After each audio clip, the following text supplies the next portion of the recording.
Ова е возилото на Емин Лимани од Тетово кое беше опожарено ноќта на 12 декември. Безбедносните камери снимија две непознати лица како го палат возилото.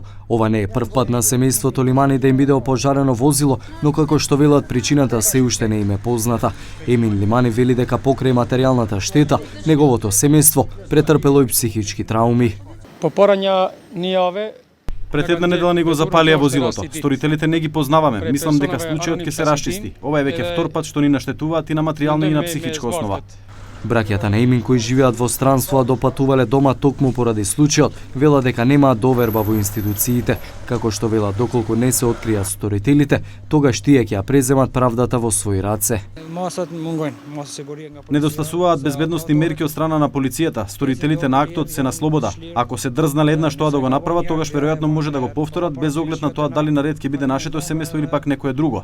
Законот тука останува само на хартија. Тука закон нема. Портпаролот на СВР Тетово Маријан Јосифовски вели дека работат на целосно расчистување на случајот. Случајот е пријавен, а со интервенција на тетовските пожарникари пожарот е локализиран.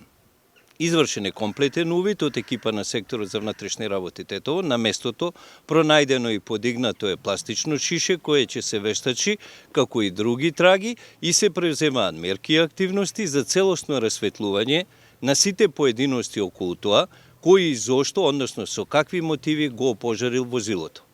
Инаку во текот на 2016 година во насилбата каде што живее семејството Лимани биле опожарени 3 возила, од кои 2 во сопственост на семејството Лимани.